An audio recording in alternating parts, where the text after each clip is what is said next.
Le bouclier fiscal a coûté, on a appris ça du ministère du Budget, il a coûté 679 millions d'euros à l'État, il a bénéficié à 19 000 contribuables et les chiffres tendent à montrer qu'il a profité aux plus riches. Votre courant politique, votre famille politique, vos députés demandent la fin du bouclier fiscal. Est-ce que vous associez à cette demande en allant à contre-courant du gouvernement? Moi, j'ai dit très clairement les choses. Le bouclier fiscal, c'était une proposition de Nicolas Sarkozy, candidat.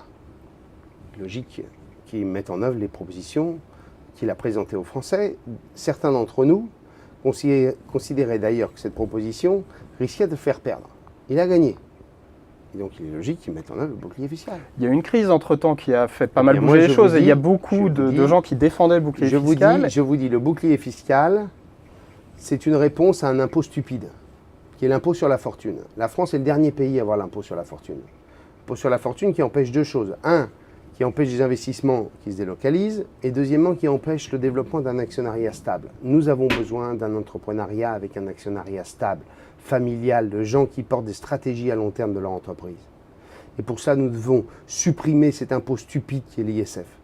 Et donc moi, je défendrai l'idée que nous devons supprimer l'ISF, supprimer le bouclier fiscal, et pour que la solution proposée soit juste, augmenter la tranche marginale de l'impôt sur le revenu pour que les pertes de recettes liées à l'ISF soient compensées par une tranche marginale d'impôt sur le revenu. J'ai testé ça à des réunions où j'avais probablement en face de moi, je pense notamment à des réunions de chefs d'entreprise,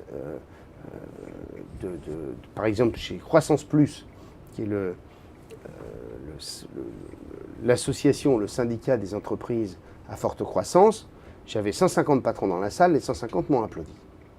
Donc je pense que cette solution-là, ce serait la bonne, parce que quand on est à 40%, si on a 43%, ça ne change rien. En revanche, on se débarrasse d'un sujet qui handicape l'économie française depuis des décennies, qui est l'ISF. Mais est-ce qu'elle ne peut pas hypothéquer un éventuel accord de second tour entre l'UMP et le nouveau centre en 2012 ? Vous voyez bien qu'il y a déjà des trous dans le bouclier fiscal, avec par exemple la réforme sur les retraites. Donc pour vous, il est déjà plus ou moins abrogé, disons, ou modifié en tout cas. Il y a eu un premier trou en début d'année, il y aura un deuxième trou avec la réforme des retraites. Je pense qu'in fine, la solution c'est celle-là. Enfin moi c'est celle que je défendrai, même si ce n'est pas forcément très populaire.